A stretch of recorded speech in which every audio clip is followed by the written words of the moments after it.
hosted by Stan Boness.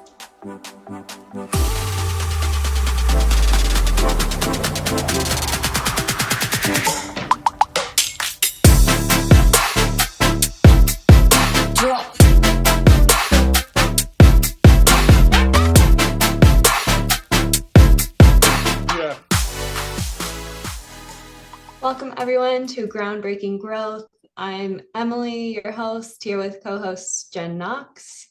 And we want to welcome our next guest, Matt Nichols. He is principal of acoustics at Jaffe Holden, and he's been with the firm for about 10 years and really has an interesting kind of background and progression. So Matt, I wonder if you can give us a little bit of background on Jaffe Holden, your role, and then kind of that pathway you've taken to get there. Great. Well, again, thanks for having me on this exciting podcast. It's very, it's good that you folks are doing this. It's very helpful in the community. Jaffe Holden, we focus on, well, first off, we've been around for over 50 years. We have a long history of the acoustical products that are in the industry that are being used right now. We focus on mainly performing arts, but also do some museum cultural work and higher education. We have a firm about 17 to 18 consultants in our Norwalk and remote offices across the country. And I've been there since 2010 and have had various roles with the company, but managed the acoustics department. Now I'm also involved in the marketing side of things and overseeing some management aspects of the company. Right. So it's we're a lot of diverse types of projects and very exciting. Yeah, and your background specifically, I know you have this big passion for kind of music and kind of the built environment and how those two interact. Can you give us a little bit of background about kind of how you got to live your passion in your day-to-day? Sure. Well, I started off as a musician at a young age. In probably fifth grade, I got my first guitar and took piano lessons. And so I was always involved in the music programs through school and even through high school. And I always wanted to do something in the music industry and with sound. I was always passionate about sound and music. And I started working in recording studios in high school at a professional studio in Chicago, and as an intern, and did a lot of intern type tasks to learn the business, but was really passionate about it and had a great experience of working with professionals and hearing really good sound in a great acoustic environment in a recording studio that's calibrated. So it was like nothing I've ever heard in my life. It was eye-opening and ear-opening in a way. I remember the exact feeling I had when I went in that space, and similar feelings into great music halls to experience good acoustics. It just has an emotional connection and a physical type of a feeling when you get into those spaces and a reaction.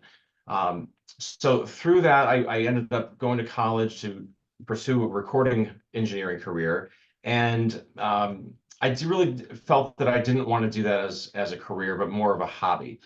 And I was introduced to acoustics by a professor at Columbia College in Chicago, where I grew up.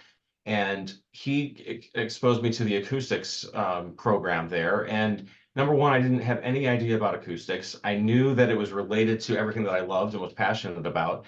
And I love a challenge. So I decided to join the program and ended up getting a degree in acoustics and ended up as a career in acoustics. So it's a career that in the acoustics field, it tied everything together between, playing guitar and piano and performing in spaces in high school and in competitions, performing in musicals. We do a lot of theater work. So all that experience really ties into everything that I do when we do a Jaffe Holden on a day-to-day basis. Mm-hmm. That's great. And you kind of mentioned your different roles that you've had at Jaffe Holden and how you've sort of started in the technical positions and then also pivoted to more marketing and business development and really being in that client-facing role. But sort of throughout your career, that art of communication is something you've talked about. And how being able to speak the language because of your passion and because of your background in music, being able to speak the language of your clients is so hugely helpful throughout your career. Right. Yeah, exactly. And, you just from a musical terminology standpoint, speaking to musicians that we work with, at the end of a project, if we're working at a performing arts center, we have a process an acoustical tuning process. So we actually physically work with the orchestras and ensembles and work with their positioning on the stage, listen to them rehearse and have them go over different sections and listen to different areas in the audience, and make suggestions based on some of the acoustical elements in the room. And we communicate that, and ask questions, based on our experience and my experience in particular about what they're hearing and how they're hearing things, and using music terminology, and that, so you can speak their language, and they have a mutual respect if you're communicating in their language, and instead of, from an outside perspective, thinking they know something. And we've have firsthand experience, and that definitely helps with communication on a site, and in a performance, or when we're tuning the orchestra, which is very valuable, we found. Yeah, and I think that that kind of end process you just described of kind of turning over the space to them, but also working with them in optimizing it, right? Right. I just think back to more of a technical engineering background, and when you're turning like a mechanical facility over to maybe a maintenance team or facility team, like going through that extra detail in that turnover process and making sure they truly understand it and it's working the way they want it to work. That's kind of that consultative mindset, right? We're elevating ourselves beyond just like engineering a building or a space, and really making sure the performance of the space is what the client needs. So I love kind of that kind of end turnover example you just gave. I think that's great. Yeah, and it's different. We do the turnover with the technical measurements of, okay, is this performing to the spec that we designed? That's part of it. But then there's the human element that's, okay, everyone's ears are different, and everyone has different minds, and different different opinions about things. And getting into the room with all these musicians, were very opinionated sometimes about what their sound is like in the space, which is great because we appreciate that. And that kind of turns the scientific element of what we do to the human nature aspect, where communications are important. And that's where the project really comes to life, when you have live musicians in the space, not just acoustical test tones. And that's the most exciting part of the projects, from my perspective. Yeah, great.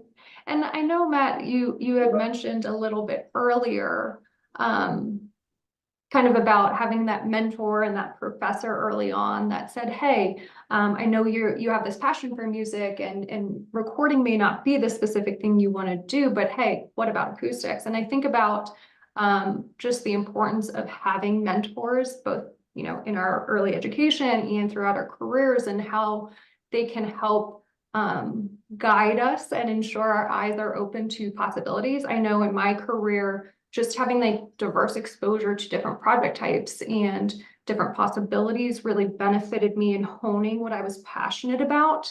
Do you feel like that's something that's true to kind of your pathway as well?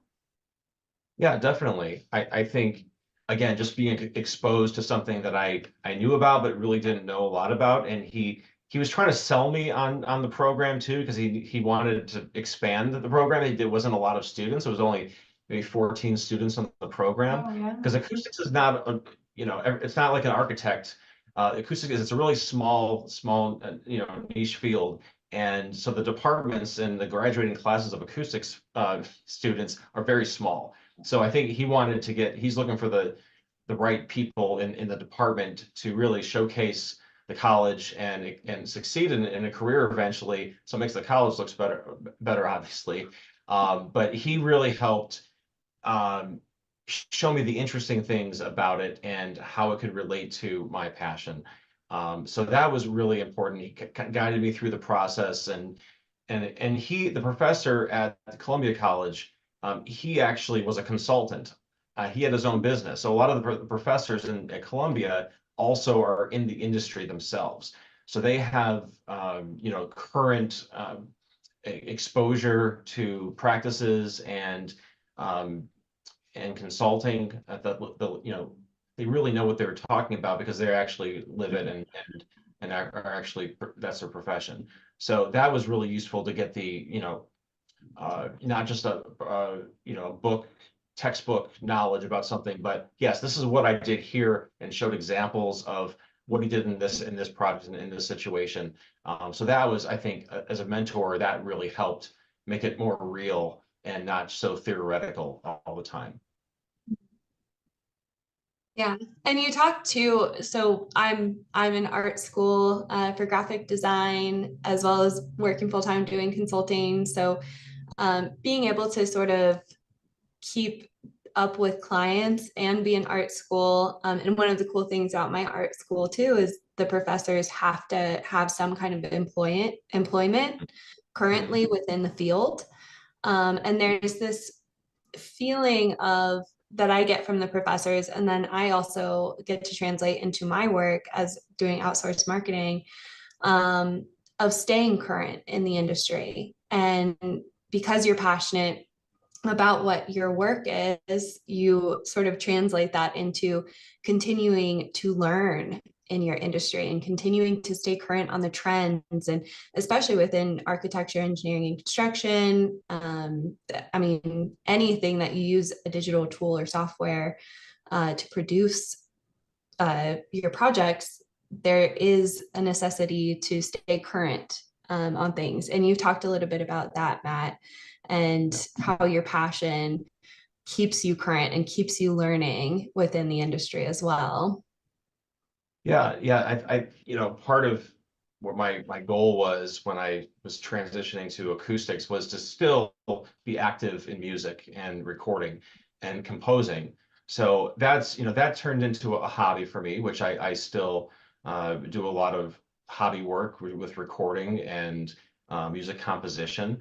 So I'm keeping my skills sharp, as I, do my full-time consulting career, but also I'm up on the latest technologies and software with recording and composing. So when we do a lot of music schools, and a lot of times we're in meetings and we're talking with the professors and what they want in their programs, and they have a space labeled composition space, let's say, for a music program. And having the background, I really understand what those spaces need to be.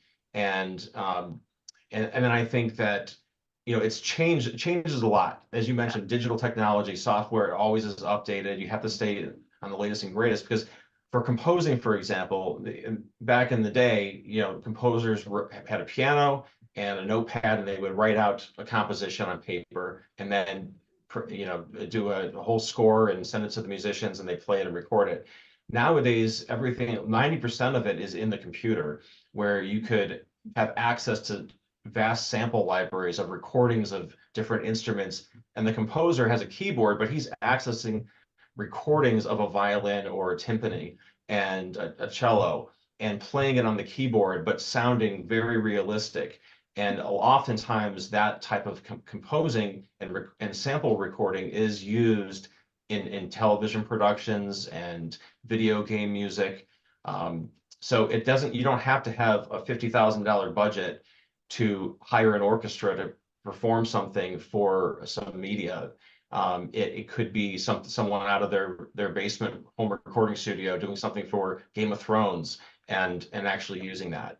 So that's what's related to some of our projects, where they have these music programs and composition spaces. It's designed differently for that type of usage versus something that may have been done in the past. So understanding that and staying up on the latest technology is really helpful in that regard.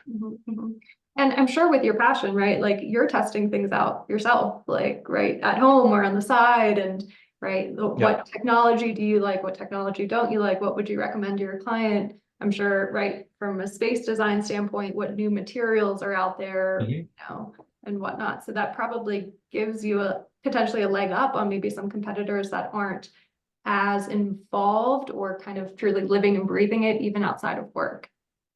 Right, right. Yeah. My wife and I, every time we go out, I'm always listening or looking at things. And we were at Disney World last year, and I was looking at some treatment in one of the lines of the rides, and she's just shaking her head like, no, no, no, you can't turn it off.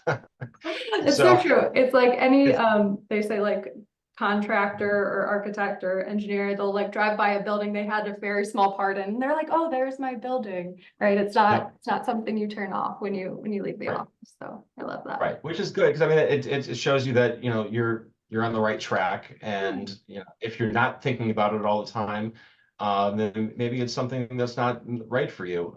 But I find that kind of living it and breathing it every day, even after hours, and uh, being able to experiment and looking at different types of products and evaluating them, even installing some of those products at my own house. And we go to trade shows a lot and conferences, so we know what the latest and greatest is. And I'm going to a conference in a couple weeks in Seattle where they have a lot of theater technology and some acoustical products there that I'll be saying, well, okay, what's the newest product?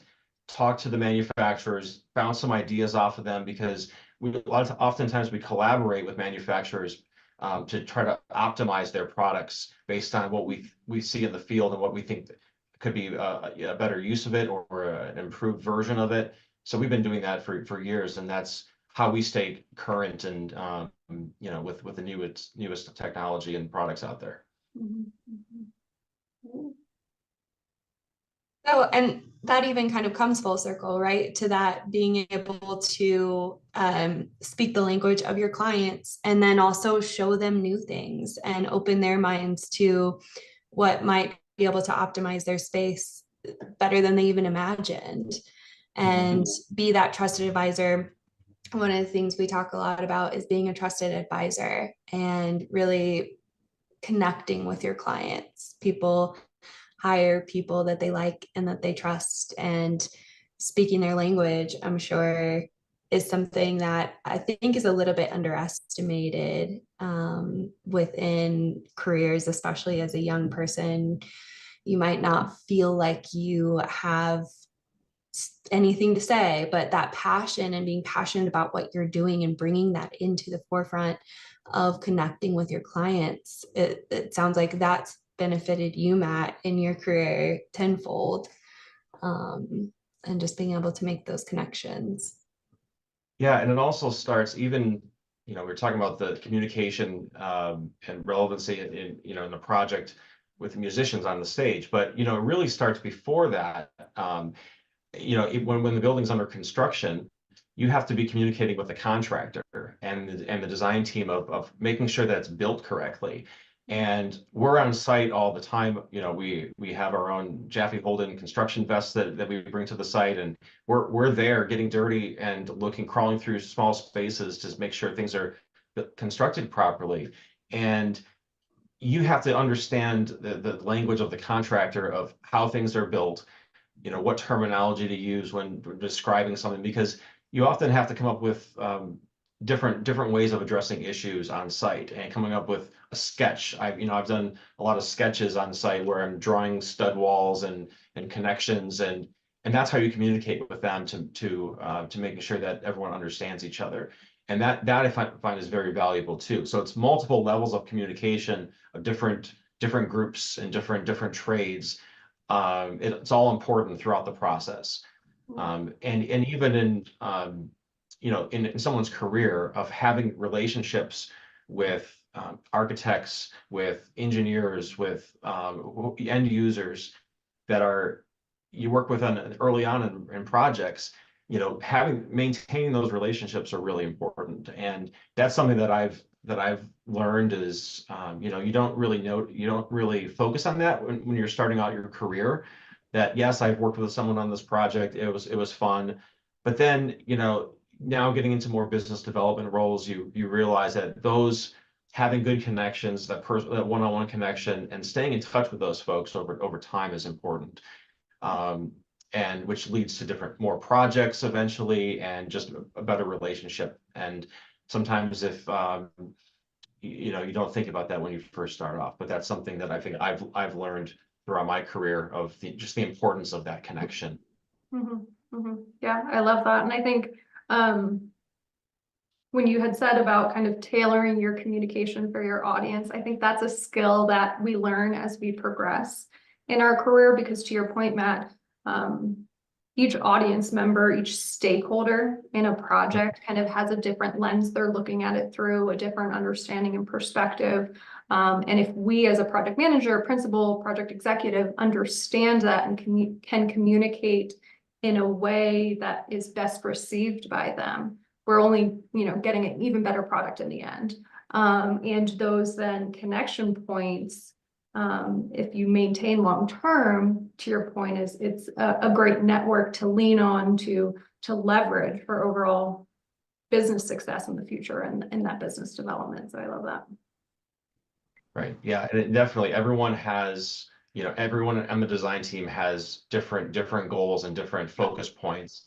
And from a client standpoint, you know, you have, let's say you're working on a music school project, and you're in a meeting with the theater department, the music department, a visual arts department, and then you have facilities, and then a project manager that's overseeing things.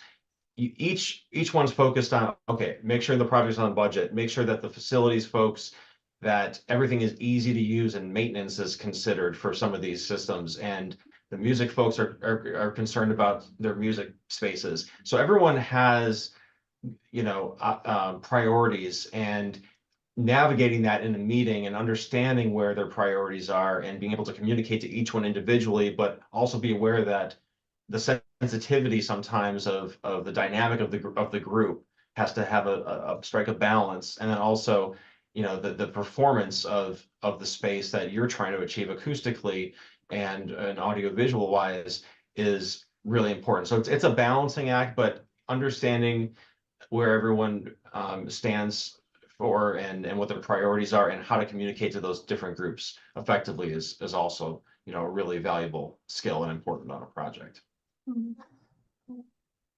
Well, Matt, it sounds like you have been able to take this passion that you've had for music at a very young age and connect the dots, weave it through your career, stay open to a new possibility or path that you never even thought in your career, and just maintain that passion and continue your music and love for that and bring it to your career, and have it benefit you in so many ways. Any advice as we kind of close here, any advice for emerging leaders or young people in their career as they're setting up and looking at the different paths that they can take, and their passions, and they're figuring out where they can go next in their career and long term? Any advice for those emerging leaders? Well, I would say that, you know, keep an open mind about things, and, you know, you may discover something that you didn't know, something you didn't know about, and that's always, it could just come across one day that you're doing something and you see something that's very interesting and you're like, oh, this is really great, and you may want to explore something like that. But to me, it stems from, you know, how does it make you feel, and how does it motivate you?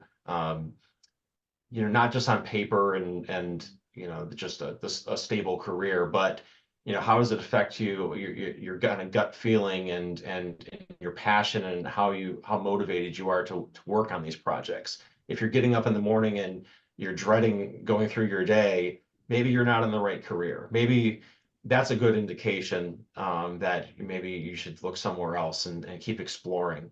But when you wake up and you're excited to work on your projects that you're working on, and the people that you're working with, that just to me tells you you're on the right path. And that's what I would, you know, suggest, you know, as signs of if you're on the right path or the wrong path. But keep an open mind, because you never know where it could come from. And I didn't know until I was just started college. Some some folks are in high school and think that they know their full career path, but it may diverge and change, which is fine. It's part of, experience of life and the journey that you're on. So don't close any doors that you may want to open in the future, and keep your options open. That's great advice. Thank you so much, Matt. We really appreciate you being here. And this is such a wonderful conversation and hopefully helpful for those emerging leaders. As an emerging leader, this has been an amazing conversation. Thank you so much for being here. Thank you for inviting me.